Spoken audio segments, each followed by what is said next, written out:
নাচ গান জিনা ব্যভিচারের দৃশ্য আমনের বউ বাচ্চা আমনের সোফার মধ্যে বইয়া চেয়ারের মধ্যে বইয়া বইয়া আপনার ঘরের নাচ গান উলঙ্গ নাচ গান দেখে আরে নাফরমান বাপ মা অভিভাবক তুমি কেমনে জবাব দিবা বাপ? তোমার ঘরে তোমার টাকায় তোমার বউ বাচ্চা জাহান্নামের দৃশ্য দেখে, অশ্লীল উলঙ্গ ছবি টেলিভিশনে দেখে, আর আমনে ঘুম যান, আমনে রাইতো কাটে দিনও কাটে, আমনে চেহারা সুরুত দেখলে বোঝা যায় আপনার কোনো টেনশন নাই, আপনি খাইয়া পুরা ভালো আছেন। আপনি জিন্দিগি মরছেন খানা আর পড়া আর ঘুম যাওয়া কি? নাহলে একজন মুসলমানের কলিজা পাগল হয়ে যাওয়ার কথা, চোখে পানি থাকার কথা, যে হায় আমার কি হবে, আমার বিবি বাচ্চার কি হবে, আমার ছেলেটা নামাজ পড়ে না, আমার মেয়েটা পর্দা করে না, আমার স্ত্রী পর্দা করে না, আমার ঘরের কেউ আল্লাহর কোরআন পড়তে জানে না। আহা, এরপরে তো খোদার কসম ঘুম হারাম হয়ে যাওয়ার কথা, চোখে পানি থাকার কথা। বাস্তবিক অর্থে আসলে আল্লাহর কথা শুনবার ক্ষেত্রে আমার অনুভূতি দরকার, যে আমার বিবেকের ভিতরে কোনো নড়াচড়া আসছে কিনা। এটা হলো মেইন সফলতা। শুনলেন তো উঠে গেলেন, আবার প্রত্যেকেই নিজ নিজ পূর্বের অবস্থার উপরেই রয়ে গেলেন, তার পরিবর্তন হলো কোথায়? এজন্য বাস্তবিক অর্থে আমার দিল নড়লো কিনা, আমার বিবেক জাগলো কিনা, আমার ভিতরে কোনো অনুভূতি আসছে কিনা, এটা খুব দরকার ভাবা। এটা বড় নিয়ামত। অনেক মানুষ পৃথিবীতে যারা আল্লাহর কথা শুনে জিন্দিগি নড়ে চড়ে উঠছে, কলিজার মধ্যে তোলপাড় শুরু হয়েছে, ফলে পেছনের জিন্দিগি ছেড়ে নতুন করে আল্লাহর দ্বীনকে গ্রহণ করে ঈমান আমলের উপরে উঠে আল্লাহওয়ালা হয়ে গেছে। মূলত এটাই চাওয়া, আল্লাহর কথা বলার শুনবার মূল মাকসাদ। প্রতিটা মাহফিল ইন্তজাম করতে অনেক কষ্ট, অনেক পেরেশান। এই যে বক্তা মিলানো, বক্তা দেওয়া পৃথিবীর সবচেয়ে কঠিন কাজ, অনেক কঠিন, অনেক ঝামেলা। আমরাও নিজেরাও থাকি অনেক ঝামেলা, আয়োজকেরও থাকে অনেক ঝামেলা। সব মিলাইয়া এই দুই পক্ষ মিলাইয়া আনা। আমার বাসা মনে করেন কুমিল্লা ক্যান্টনমেন্ট। আমি শুক্রবার দিন রাতে গেছি সিলেট, সেখান থেকে এই ঘুরতে আসি, এখনো বাসায় ফিরি নেই। তো এই যে কোখান থেকে কে কেমনে মিলানো, টাইম মিলানো, সময় মিলানো, আয়োজন, পোস্টার, হ্যান্ডবিল, মাইক, প্যান্ডেল, মেহমানদারি, যথোপযুক্তভাবে রিসিভ করা, সব কিছু মিলাইয়া অনেক কিছু। এই সবটুকু আয়োজনের পরে যদি আপনার আমার দিলের মধ্যে কোনো নড়াচড়াই আসলো না, কি লাভ? বেনিফিটটা কি? এই জন্য আমি অনুরোধ করলাম, আপনি আমি প্রত্যেকেই আল্লাহর কথার থেকে আন্তরিকতা নিয়ে যদি শুনেন, এবং কমপক্ষে এখানে বসার পরে যদি মনটারে এটা বুঝান যে আসলেই আল্লাহর কথা আমার মানা দরকার, আমার পরিবর্তন দরকার, নয়তো আমার আখেরাত সুন্দর হবে না, আমার পরকাল সুন্দর হবে না। আমি হাসরের ময়দানে আটকে যাব, কবরে আটকে যাব। এই বিবেক বোধ নিয়ে বিশ্বাস করেন, আন্তরিকতা নিয়ে যদি আপনি শুনেন, খুব দ্রুত আল্লাহ চাহে তো আপনার জিন্দিগি বদলে যাবে।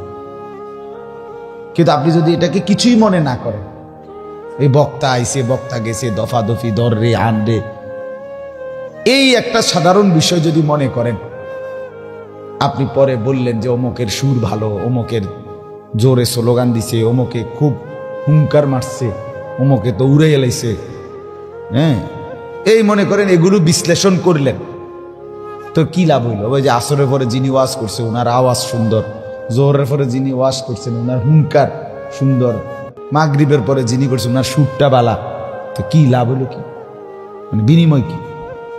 আপনি বসে বসে এখানে আপনার কাছে আমরা মানে হুজুররা সারা দেশের থেকে আইয়া ইন্টারভিউ দিতাম আইসি এনে নাকি? কথা বলেন না ভাই, আমি বইসি এনে ইন্টারভিউ দিতাম কেন? আমি আমি এত কোনার ভিতরে ভাঙ্গা রাস্তা দিয়ে বুঝি ইন্টারভিউ, আমার ইন্টারভিউর আর ভালো জায়গা নেই। তাইলে আপনি বলেন, এনে বাতের অভাবে তো আসা হয় নাই, ঠিক না? মূল বিষয় হলো আমারও বদলানো দরকার, আপনারও বদলানো দরকার, জিন্দেগি চেঞ্জ করা দরকার। এজন্য মনোযোগ দিন। বিশেষ করে যাদের হাতে মোবাইল আছে, এই হাতে ধরে রাখছেন, আপনি মোবাইল নামায় ফেলেন, ছেলেরা তোমরাও নামায় ফেলো, হাতে ধরে নাও। যদি কখনো রেকর্ড করতেই হয়, এরকম স্ট্যান্ড অথবা বাঁশ, লাডি, রড, এটি একটা কিছু নিয়ে আসবে, ওইটার মধ্যে টাঙ্গাই তুলে, যাতে হুজুরে টাঙ্গায় রাখা যায়, বুঝলেন না? মানে এটা ধরে রাখলে হাতে, এটা আমার অভিজ্ঞতা, তার যেটা না, এটা যদি এভাবে কেউ ধরে রাখে, তার নজর থাকে এটার মধ্যে, আলেমের দিকে না, এতে করে দিল বদলায়। মোবাইলে জমছে ভাইয়া, মোবাইলে জমবে ওয়াজ, পরে কি হবো, কালকে যখন তুমি দেখবা মোবাইলটা দেখবে পুরো আওয়াজ ক্লিয়ার না, জিরজিরা পুরা উঠছে না ভালো মতো, দু এ টিপ দিছে ডিলেট, তাতে কিত্তা তুমি এই মেহনতটা করলে 1 ঘন্টা, কথা বলেন না? মানে তুমি যে পরে যখন ভাল লাগে না, তখন এক টিপ দিলেই এটা কি হয়ে যায়, তো লাভ হইলো কি আমার? আমি কোনো লাভ হলো না। এই জন্য আমরা অনুরোধ করলাম, আল্লাহর কথা আজকের জন্য না, শুনুন সব সময়, জুম্মার বয়ান, দাওয়াত ও তাবলীগের বয়ান, ওলামায়ে কেরামের এরকম ওয়াজ মাহফিলের বয়ান, আল্লাহওয়ালাদের খানকার মধ্যে বয়ান, যেখানেই আল্লাহর কথা হয়, প্রথম চেষ্টা করবেন নিজের চোখ নজর ওই আলেমের দিকে তাকায় থাকে। বিশ্বাস করেন এটার সাংঘাতিক পাওয়ার, সিরিয়াস বরকত। আপনি কোনো আল্লাহওয়ালা, কোনো আলেমে দ্বীনের চেহারার দিকে তাকাইয়া শুনবেন, আল্লাহ তাআলার দয়ায় আপনার জিন্দেগির মধ্যে পরিবর্তন আসবে। দিন হোতা হ্যায় বুজুর্গোं की नजर से, এটা আল্লাহওয়ালাদের কথা। যে কারো মধ্যে দিনদারি আসে, পরিবর্তন আসে, কোন আল্লাহওয়ালার নজরের বরকত। নজর, চোখের দৃষ্টি, চোখের সীমাহীন পাওয়ার। এজন্য ওলামায়ে কেরামের দিকে তাকিয়ে শুনবেন। মুরব্বীদের কাছে অনুরোধ, অনেক মুরব্বীরা আছেন, এই জুম্মার দিন শুক্রবারে মসজিদে ইমাম সাহেব বয়ান করে, ওই মুরব্বী ঘাড় ফেলাইয়া নিচের দিকে মাথা দিয়া বসে বসে এই পুরাটা টাইম জুড়ায়। মানে ইমাম সাহেব ওয়াজ করে যতক্ষণ হুজুরের ওয়াজ শেষ, ওনার জুড়াই। ওনারে যদি বলেন আপনি চাচা আর জুড়াইতেন না, কব হুজুরের তো ওয়াজ বন্ধ করে দিছে, আমি কি করব? হুজুরে যদি ওয়াজ করে তাহলে আমি জুড়াব। এটা ঠিক না। এই মানুষের পরিবর্তন হয় না, এই মানুষরা এই বেটার চা দোয়ানের অভ্যাস যায় না, এই বেটার বিড়ি খানের অভ্যাস ছুটে না, এই লোকের কথায় কথায় গালি দেওয়ার অভ্যাস ছুটে না। নাহলে 60 বছর 70 বছর বয়সে এতদিন যার হায়াত, 60 বছর কি খামখেয়ালি কথা? 60 বছর পরেও আপনি এখনো চা দোকানে বসে টেলিভিশন দেখেন, নাচ গান দেখেন, নর্তকীর ছবি দেখেন। আস্তাগফিরুল্লাহ চাচা, আপনার লজ্জা শরম আসবে কোন দিন? আপনি মরবেন কোন দিন? বলেন না, বিবেক কি বলে? এই লোকটা কেমন বেশরম, কেমন বেহায়া লোক। 60 বছর কলজাটা, আখেরাতের ভয় আসলো না? কবরের কথা মনে পড়লো না? আপনি 60 বছরে কত লাশ, কত জানাজা, কত মানুষের দাফন দেখলেন। 60 বছরে কি একটা লোক 2টা জানাজা পড়ছে? তাহলে কত জানাজা পড়ছে, কত মানুষের মৃত্যু দেখছে। এত মৃত্যু, এত লাশ, এত কবর, এত অ্যাক্সিডেন্ট, এত মুসিবত দেখার পরেও আপনি আখেরাতের প্রস্তুতি নিলেন? এখনো কথায় কথায় গালি দেন, এখনো বিড়ি সিগারেট খান, এখনো চা দোকানে বসে টেলিভিশন দেখেন, এখনো সুদের লেনদেন করেন, এখনো কিস্তির লেনদেন করেন। আস্তাগফিরুল্লাহ, কি পরিমাণ বেহায়া! এজন্য আমি অনেক সময় বলি, রাগ করবেন না, যেটা সত্য এটাই সত্য, যেটা রাত এটা রাতই, যেটা দিন এটা দিনের। কথা বোঝেন নাই? রাতকে দিন বলার সুযোগ নেই, দিনকে রাত বলার সুযোগ, অন্যায়কে ন্যায় বলার সুযোগ নেই। তাইলে আপনি, আমার দিল বলে যেই মুরব্বী 60 বছর 50-70 বছর এখনো সুদ খায়, কিস্তি নেয়, টেলিভিশন দেখে, নাচ গান দেখে, এখনো বিড়ি সিগারেট খায়, এবার আর কলজাটা পাথর, কলজা পাথর এত শক্ত না, কারণ এই যে 60 বছরে তার কলজাইটা পাথর হইয়া এটা টাইলস লাগাইলে স্যার, এইটা তার কত ফানিও ঢোকে না এটার ভিতরে, এরকম পাথর দিল মানুষ, নাই তো বদলাবে না কেন?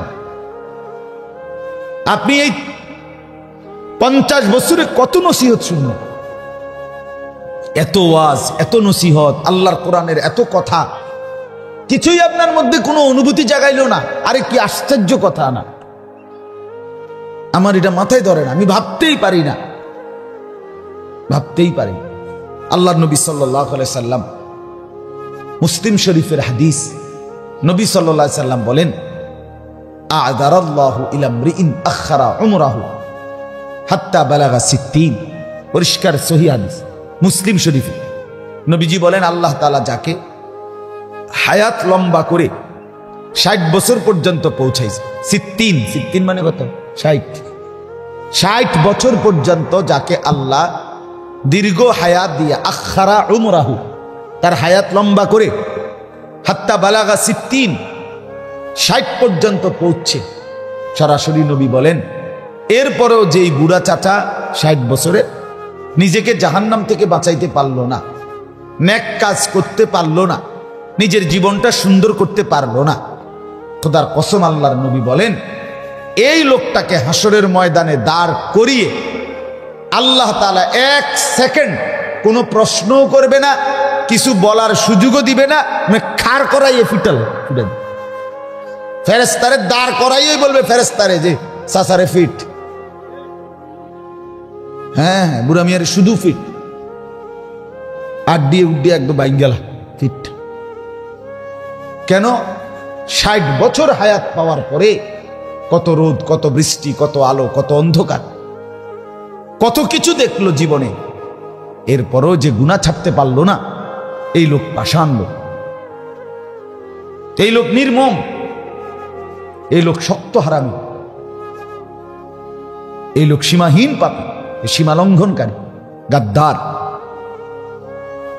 এই জন্য অনুরোধ করছি, যে কয়জন মুরব্বী চাচা আছেন, আপনাদের এই শেষ হায়াত খামখেয়ালি করবেন।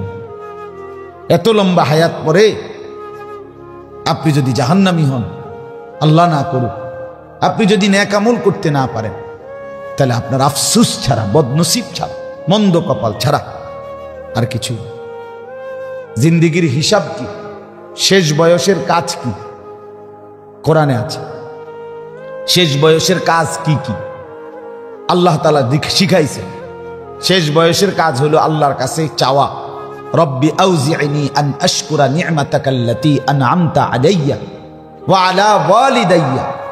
40 বছরের পরেই আল্লাহ কোরআনে বলছে, ওয়ালাম্মা বালাগা আশুদ্দাহু ওয়া বালাগা 40 সানা।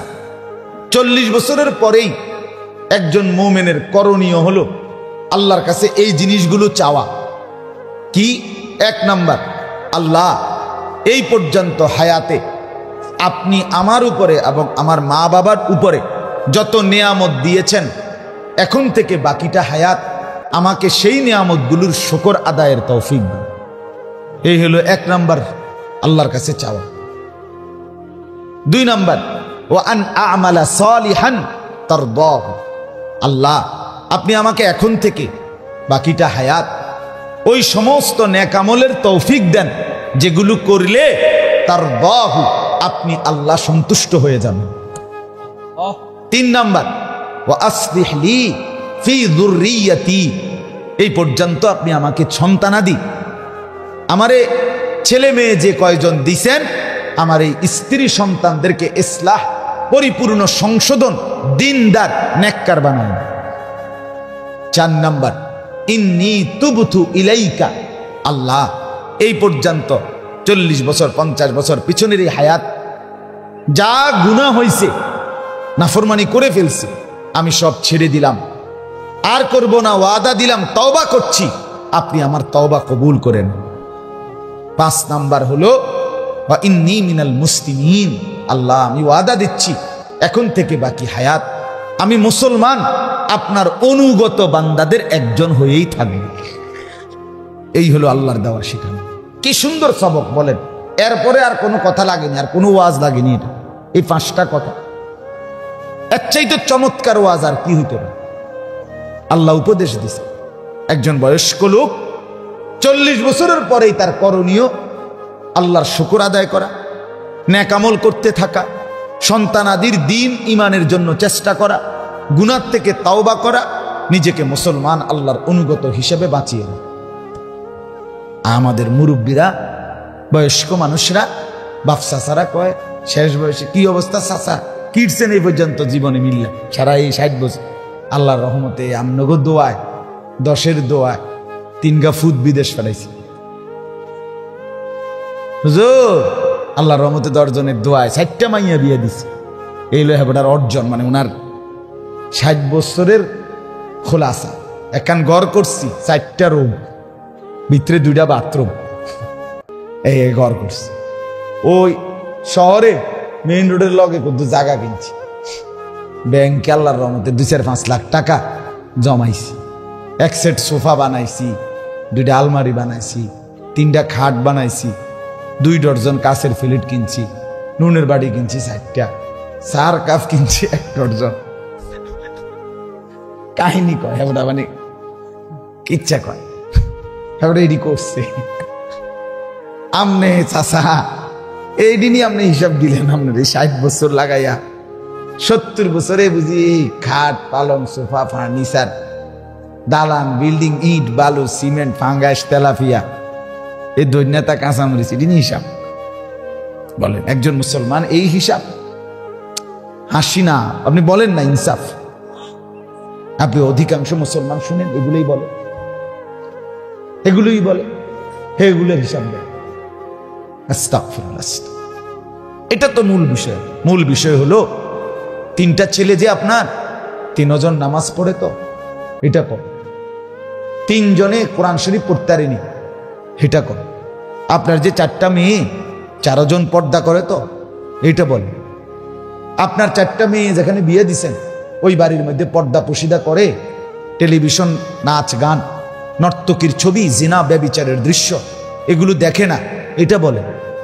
আপনার ঘরে 6 স্ত্রী, ছেলে মেয়ে, নাতি নাতনি মিলে যে 8-10 জন মানুষ, এরা আল্লাহর কোরআন পড়তে পারে, সবাই ফজরের নামাজ পড়ে, এটা কোন বেড়া হইলে এটা খারাপ। তাইলে কিছু বললেন, তাইলে কিছু করলেন, তাইলে কিছু অর্জন হলো। খোদার কসম, এই ভাত মাছ আর চাল ডাল আর দালান বিল্ডিং এর হিসাব দেওয়া এটা ধোঁকা ছাড়া আর কিচ্ছু। ধোঁকা, ধোঁকা, ধোঁকা, এটা ধোঁকা। এই খাট, এটা এই সোফাইটা যিনি বানাইছেন উনি যদি 1 লক্ষ টাকা খরচ করেও বানায়, এরপরও 20 বছরের ব্যবধানে ওনার পরিবার, ওনার সদস্যরা এটা ফেলে দিবে, বলবে ইডিয়ন চলে না, এই মডেল ওনার চলে না। আমার দাদা মৃত্যুর 12 বছর পরে আমার বড় জ্যাঠাকে আমি বলছিলাম, আমার দাদার কোনো স্মৃতি জ্যাঠা আমনের কাছে আসেনি, এটা নুনের বাড়ি, আমার দাদায় থাকতে করে দিয়ে গেছে সংসার। আমার দাদা বড় জমিওয়ালা ছিল। আমার জ্যাঠারে বলছেন, আমার জ্যাঠা এখনো বাইচা আছে। 12 বছর পরে আমার জ্যাঠা চোখের পানি ফেলে বলছে, না রে ভাতিজা, তোরে দেখানোর মতো তোর দাদার কোনো স্মৃতি আমার কাছে নেই। তাই তুই দুনিয়া কই? কথা বলেন না কেন? দুনিয়া কই? এক গড়টাও নাই, মানে দাদার আমলের গড় ভাঙ্গা বিল্ডিং করছে, তো গড়ও তো নাই। তাহলে দুনিয়া কোথায়? আপনার এই সাজানো দুনিয়া সন্তান তো রাখলো না, বলে। এজন্য বন্ধু আমার, বাপ আমার, আল্লাহ তাআলা কোরআনুল কারীমের মধ্যে বলছেন, লা তামুদ্দান্না আইনাইকা ইলা মা মাত্তা'না বিহি আজওয়াজাম মিনহুম। হে নবী, দুনিয়ার চারদিকে আমি যে সম্পদ, সৌন্দর্য, প্রাচুর্য, অর্থবিত্ত দিয়েছি, আপনি দয়া করে আপনার চোখ বড় করে এগুলোর দিকে তাকাবেন না, এগুলোর দিকে তাকাইয়েন না। জাহারাতাল হায়াতিদ দুনিয়া, এগুলো হচ্ছে দুনিয়ার কিছুক্ষণের ফুল। এই ফুটে এই মিলায় যায়।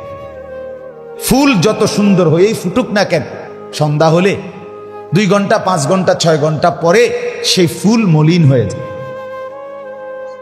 মিলিয়ে যায়, শুকায়া যায়, সেটার সৌন্দর্য আর আগের মতো থাকে না। আল্লাহ বলছে দুনিয়া যত সুন্দর, এই সোফাইটারে যদি আবার বার্নিশ দিয়া চমৎকার করে বানা, সর্বোচ্চ 1 বছর বা 2 বছর পরে এটির বার্নিশ বুর্নিশ উঠটা বেরিয়ে করবো, এই সোফাটি আবার কি করণ দরকার, বার্নিশ করণ দরকার, এটি আগে রুম জানি দেখা যায়।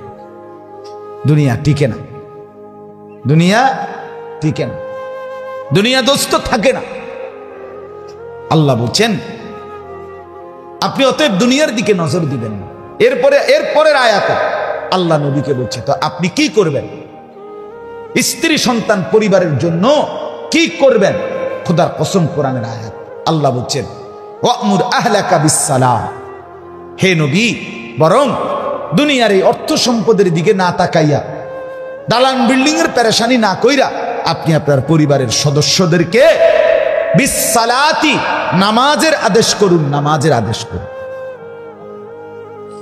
ওয়ামুর আহলাকা বিসসালাত, নামাজের আদেশ করুন। ওয়াসতাবির আলাইহা, আপনি নিজেও 5 ওয়াক্ত নামাজের উপরে মজবুত থাকুন। সন্তানকেও উঠান, বিবিকেও উঠান, নিজেও নামাজের উপরে মজবুত থাকুন।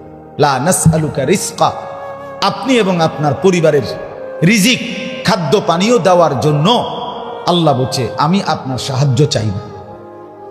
আপনি লাগতো না, আমি পারব। নাহনু নারযুকুকা, পরিষ্কার আয়াত। আল্লাহ বলেন আমি একাই আপনি এবং আপনার পরিবারের সদস্যদেরকে রিজিক দেব। আল্লাহ, আরে বাপ, আল্লাহ বলছেন আমি দেব বান্দা, ভাতের ফিকির আমি করব, নামাজের ফিকির তুমি করো। বউ বাচ্চার নামাজের ফিকির বলছে, আমরা উল্টে এলেছি, আমরা এটার টোটাল উল্টে এলেছি, ইউটার্ন করে ফেলছি। আমরা উল্টাইয়া কি বলছি, ভাত মাছ চাল ডাল, দালান বিল্ডিং, ঘর বাড়ি, বিয়া শাদি, বিদেশ, এগুলো হলো আমার দায়িত্ব। বাপ হিসাবে বাবুরে আমার করেন না, আমি করে দিছি, ঘর করে দিছি, বাড়ি করে দিছি, জমি কিনা দিছি, নুনের বাড়িটা পর্যন্ত কিনা দিছি, বাজার সদাই করে দিছি। এখন যদি জিফুত বউ বাচ্চা যদি নামাজ না করে, পর্দা না করে, আল্লাহ বিল্লাহ না করে, আমি কিনতাম। এইগুলো আমরা দেশের মানুষের কথা। আপনারে বললো কি, আপনি কইলেন কি? আপনারে বললো এগুলোর দিকে তাকাইয়েন না, আপনি নামাজের বন্দিগির ইবাদতের ফিকির করেন। আপনি আল্লাহরে বললেন যে আল্লাহ আপনি বুঝছেন না কথাটা, আমি বুঝছি, তাই তো কি বলেন? আমাদেরকে এই অসভ্যতা কে শিখায়? ইবলিস ছাড়া আর কেউ? শয়তানে এটা শিখাইছে আপনারে। আপনার ছেলেটা নামাজ পড়ে না, আপনার কলিজার ব্যথা নেই। আপনার মেয়েটা পর্দা করে না, আপনি আসেন, আপনি বন খান, আপনি বিড়ি খান, আপনি চা খান, আপেল খান, মালটা খান। আপনার ঘরে আপনার 16 বছরের এত বড় দামরা তে কোনোদিন ফজরের নামাজ পড়ে না, এত বড় জানোয়ার আপনার ঘরে ঘুমায়, আপনি বইয়া বইয়া রাত কাটান, দিন কাটান। বাহ বাহ বাহ বাহ। আপনার ঘরে আজকে 10 বছর ধরে রঙিন টেলিভিশন চলে, নাচ গান, জিনা ব্যভিচারের দৃশ্য, আমনের বউ বাচ্চা আমনের সোফার মধ্যে বইয়া, চেয়ারের মধ্যে বইয়া বইয়া আপনার ঘরের নাচ গান, উলঙ্গ নাচ গান দেখে, আরে নাফরমান বাপ মা, অভিভাবক, তুমি কেমনে জবাব দিবা বাপ? তোমার ঘরে তোমার টাকায় তোমার বউ বাচ্চা জাহান্নামের দৃশ্য দেখে, অশ্লীল উলঙ্গ ছবি টেলিভিশনে দেখে, আর আমনে ঘুম যান, আমনে রাইতো কাটে, দিনও কাটে, আমনে চেহারা সুরুত দেখলে বোঝা যায় আপনার কোনো টেনশন নাই, আপনি খাইয়া পুরা ভালো আছেন। আপনি জিন্দিগি মরছেন খানা আর পড়া আর ঘুম যাওয়া কি? নাহলে একজন মুসলমানের কলিজা পাগল হয়ে যাওয়ার কথা, চোখে পানি থাকার কথা, যে হায় আমার কি হবে, আমার বিবি বাচ্চার কি হবে, আমার ছেলেটা নামাজ পড়ে না, আমার মেয়েটা পর্দা করে না, আমার স্ত্রী পর্দা করে না, আমার ঘরের কেউ আল্লাহর কোরআন পড়তে জানে না। আহা, এরপরে তো খোদার কসম ঘুম হারাম হয়ে যাওয়ার কথা, চোখে পানি থাকার কথা। কোরআনে আছে সূরা হুদের মধ্যে হযরত নূহ আলাইহিস সালাম, নূহ নবী 950 বছর কালেমার দাওয়াত দেওয়ার পরেও 950 বছর বুঝেন মানে 950 টাকা নাকি? 50 টাকা কম 1000? না না, 50 টাকা কম 1000 তো 950 টাকা। আর 950 বছর আর 950 টাকা এক কথা না। আপনার আমার বাপ দাদা 14 গোষ্ঠীর কয়জনের হায়াত একত্র করলে 950 বছর? বলেন মিলান। খামখেয়ালি কথা এটা। 60 বছর করে আপনি মিলান না গড়ে কতজন লাগবে আপনার বংশে? 70 বছর করে মিলান না। 950 বছর কালেমার দাওয়াত দেওয়ার পরেও যেদিন তুফান শুরু হয়ে গেছে, প্রাণে আছে তন্দুরি থেকে, চুলার ভেতর থেকে পানি বের হয়ে গেছে, তুফান শুরু হয়ে গেছে, পানি বের হয়ে গেছে, নৌকা ছেড়ে দিবে এই মুহূর্তে খোদার কসম কোরআনে আছে, নূহ নবী তার ছেলেটাকে কালেমা পড়াইয়া নৌকায় উঠাবার জন্য সর্বোচ্চ শেষ মিনিট চেষ্টা করে গেছে। ইয়া বুনাই